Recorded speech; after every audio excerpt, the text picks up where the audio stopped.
हमारे साथ हैं सुधाकर देसाई, प्रेसिडेंट हैं Indian vegetable oil producers association के। सुधाकर जी, मेरा पहला सवाल आपसे यही होगा कि इंपोर्ट ड्यूटी में कटौती के इस फैसले का कंज्यूमर के ऊपर क्या इम्पैक्ट आने वाला है? क्या खाने के तेल के दाम कम होंगे, और अगर होंगे तो कितने हो सकते हैं सर? हाँ जी, जैसा it's a welcome move in the interest of the consumer. जैसे आपको पता है, 1-1.5 महीने पहले पाम ऑयल में भी ड्यूटी का कटौती हुआ है। उस टाइम में भी सॉफ्ट ऑयल में भी कर देना चाहिए था एक्चुअली, क्योंकि नया क्रॉप इंडिया में आएगा अक्टूबर में सोयाबीन का।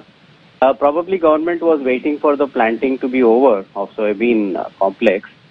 So, but what is happening is now the window is very small because both these duties are reduced only till September 30th. So, उसके कारण क्या है? No new shipments of soya or sun oil can come, but whatever oil is arriving during this period between now and September, it will attract a lower duty of 8.25%. So, to that extent, benefit तो जरूर मिलना चाहिए consumer को, Indian consumers को, specially during the festival season. But what I want to say is कि क्योंकि एक calculation है, अभी मेरी कुछ और एक्सपर्ट से बात हो रही थी, उनका ये मानना था कि इंपोर्ट ड्यूटी में कमी से $100 के आसपास का फर्क आएगा। मतलब आप मान के चलिए 7,500 रुपए के आसपास का फर्क आएगा। तो वो उनका कहना था कि अगर पूरा पास ऑन नहीं भी होगा, मतलब 7,500 रुपए, मतलब 7.5 रुपए किलो, तो 4 से 5 रुपए के आसपास तो फर्क पड़ सकता है, मतलब किलो पे। तो क्या आप एग्री करते हैं कि खाने के तेल के दाम 4 से 5 रुपए प्रति किलो आने वाले वक्त में कम हो सकते हैं? सुधाकर जी, बहुत अच्छी बात बताया आपने कि इसमें पार्ट ऑफ दिस $100 या 7 रुपए किलो डेफिनेटली कंज्यूमर को पास ऑन किया जाएगा। बट आप ये देखिए ना कि 30 सितंबर मतलब 1 महीने के बाद जब ड्यूटी बढ़ने वाली है, फिर बढ़ेगा 8% अक्टूबर में, तो उसके वजह से थोड़ा इंपोर्ट्स वगैरह थोड़ा डिस्टर्ब हो सकता है, क्योंकि अनसर्टेनिटी एक बनी रहेगी कि टैरिफ क्या होगा उस टाइम में। टैरिफ भी आपको पता है कि गवर्नमेंट ने टैरिफ को फ्रीज कर रखा है। जैसे आज के दिन में tariff which is the base price $1240 है, आज के मार्केट है $1385। सो वो फर्क को भी बाद में नैरो डाउन करना पड़ेगा जब टैरिफ को करेक्ट किया जाएगा। तो हम तो ये बोलेंगे कि देखिए, एज पर स्लैब सिस्टम जो हमने बोला था IVPA के तरफ से, ग्लोबली जब हाई प्राइसेस रहेंगे तो इंडिया में ड्यूटी घटाना पड़ेगा, ग्लोबली जब प्राइसेस रिड्यूस होंगे तो इंडिया में ड्यूटी बढ़ाना पड़ेगा। तो इसी तरीके से इनडायरेक्टली वही इम्प्लीमेंट हो रहा है।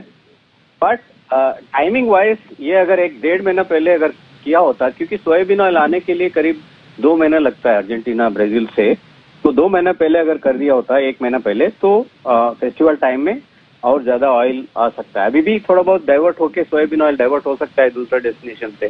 सनफ्लावर ऑयल भी एक 20-25 हजार टन और ज्यादा आएगा, कम ड्यूटी उसमें लगेगा। तो वो तो कॉम्पिटिटिव इंडस्ट्री है इंडिया में, Indian industry is very competitive, वो बेनिफिट तो कंज्यूमर को जरूर मिलेगा। अच्छा, एक सवाल और आपसे सुधाकर जी, कि इस बात की कितनी आशंका है, क्योंकि आप लोग भी कई बार ये बात कहते हैं कि जब यहाँ पर ड्यूटी कट होती है तो ग्लोबल मार्केट में दाम बढ़ जाते हैं और अल्टीमेटली हमें उसका उतना फायदा मिल नहीं पाता है। अभी के हालात को देखते हुए इस बात की कितनी गुंजाइश है, या आशंका कह लें आप, कि ड्यूटी कट होने के बाद ग्लोबल मार्केट में दाम बढ़ जाएंगे और जितना फायदा पहुंचना चाहिए उतना नहीं पहुंचेगा? क्या इस बात की आशंका है? बहुत ही इंपॉर्टेंट क्वेश्चन है। गवर्नमेंट ने 3 कदम लिया है। एक तो रिफाइंड ऑयल को खोल दिया है, जैसे नेपाल बांग्लादेश से 0 ड्यूटी में, या इंडोनेशिया मलेशिया से रिफाइंड ऑयल डायरेक्टली आ सकता है। तो उसके वजह से जब इंडिया का डिमांड बढ़ जाता है तो उसके वजह से भी ग्लोबल मार्केट में तेजी आ गया, जैसे आप जानते हैं। और दूसरा, जब टैरिफ को भी फ्रीज करके अगर लोअर लेवल में रखते हैं, वो भी तो ड्यूटी रिडक्शन जैसे ही है, 6% ड्यूटी रिडक्शन जैसे ही है, क्योंकि बेस प्राइस टैरिफ वैल्यू जो है, ड्यूटी जिस वैल्यू पे कैलकुलेट किया जाता है, वो बेस प्राइस को लोअर लेवल में रखा गया। तो indirectly ultimately market supply demand factors के ऊपर ही चलेगा। बाकी नी जर्क रिएक्शन तो मार्केट का रहेगा गवर्नमेंट पॉलिसी, इंडियन पॉलिसी के कारण। बट हम तो ये बोलेंगे कि ये नी जर्क रिएक्शन पॉलिसीज इंडिया का थोड़ा सप्लाई चेन को और ग्लोबल मार्केट को डिस्टर्ब करता है।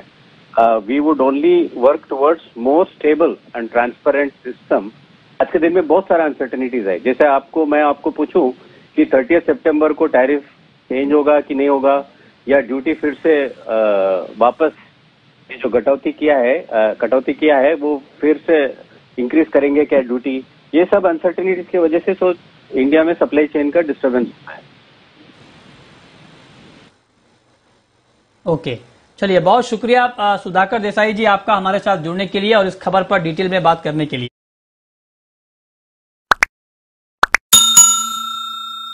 Please like and subscribe IVPH channel.